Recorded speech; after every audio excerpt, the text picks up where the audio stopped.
We continue our interviews with gubernatorial candidates in Kentucky now with Republican David Cooper. Mr. Cooper, thanks for being here. Yes, sir. Thank you for having me. You betcha. Your campaign website mentions your plans to earn the trust of Kentucky voters. How do you plan to do that as governor? Well, by going with my military values. The military, I'm a non-commissioned officer in the military. We're considered the backbone. And, they teach us loyalty, duty, respect, selfless service, honor, integrity, and personal courage. And I could go in deep into each one of those, but basically, I'll perform all my governor duties in a respectful manner. I'll always tell the truth. I'll always treat those with respect.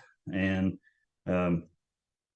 yeah, I don't understand how people can run for office and then turn around and betray the people, through numerous, we've heard them all before, scandals and stealing money and stuff.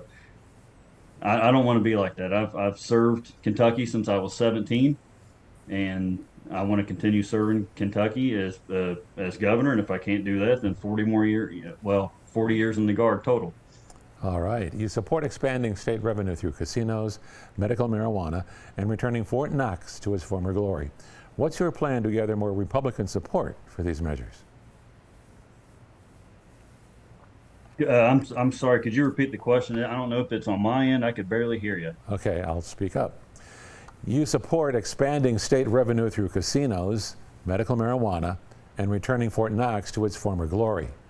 What's your plan to gather more Republican support for these measures? Well, being in the military, I already know a lot of high-ranking military personnel, so I would definitely be working with them and working with the National Guard Bureau and working with the full-time military counterparts to bring back Fort Knox to what it used to be a long time ago. Medical marijuana and recreational marijuana. I've always been for medical marijuana. For recreational marijuana, though, I've heard, I don't know, about a month ago or so, and I've been kind of on this.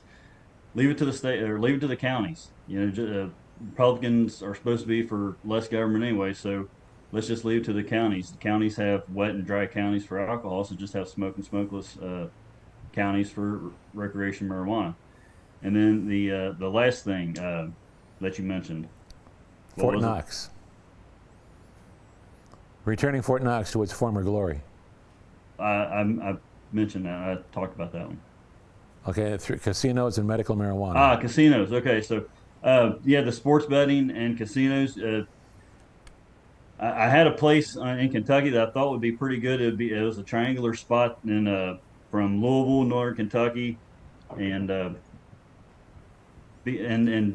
with that though, I think it would be good because we could take more of that money in revenue and you put it towards education.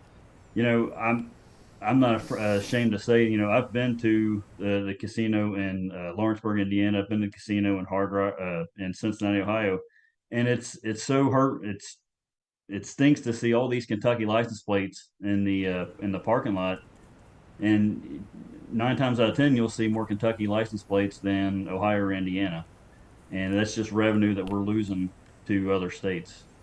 Okay. Explain your position on abortion access for Kentucky women. Abortion access. So I've always, again, I've been for abortion should not be used as a form of contraception, but I do believe in the event of a horrible incident such as rape, incest, or the risk of the life of the mother or a life-sustaining organ, permanent damage to that. I believe there should be that's those 3 exceptions. Those are only 2% of all abortions anyway. So I don't understand why people, I understand their arguments. Well, the Bible says. What about the mother's life though? What about those mothers who have 3 or 4 kids and they're on their 4th or 5th child, and the doctor says, well, that scenario, or she's just supposed to leave the 3 or 4 kids without a mother? All kinds of different situations, but I believe in those 3 exceptions. Okay. You support a varied minimum wage based on the cost of living in certain geographical areas.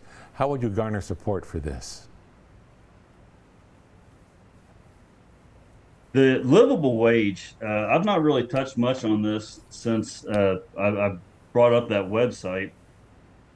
Basically, I would want to work though with the counties and economists and others to try to come up with something for this a livable wage, because there's $10 in Eastern Kentucky can go a lot farther than $10 in Northern Kentucky, and people in Eastern Kentucky they're constantly saying that they're forgotten, and if I've been there many times, and it shows that Kentucky legislation and government has left Eastern Kentucky and favored more of the Golden Triangle in Northern Kentucky and Louisville and Lexington.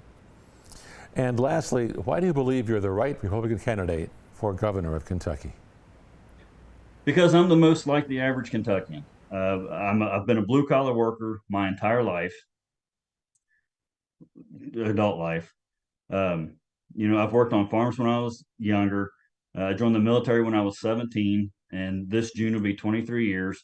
I graduated from a community college, and I'm just the most like the average Kentuckian. And this November, when independent voters and Democrats who are mad at Bashir go to the polls in November and they see Bashir and they see what they may think is an established Republican, we're going to lose that vote. But if they see me in there, they see a blue collar, military, average Kentuckian, we're going to win that vote. Republicans are going to vote for the Republican, and the independent and Democrats are going to vote for that Republican, and I'll win the candidacy. All right. We thank you very much for your time, Mr. Cooper. Yes, sir. Thank you for having me. You bet. Hey, everybody. Gene Birk here. Thanks for checking out our interviews with candidates running for Kentucky governor. Be sure to check out our full coverage of this year's primary in Kentucky at WBKO.com.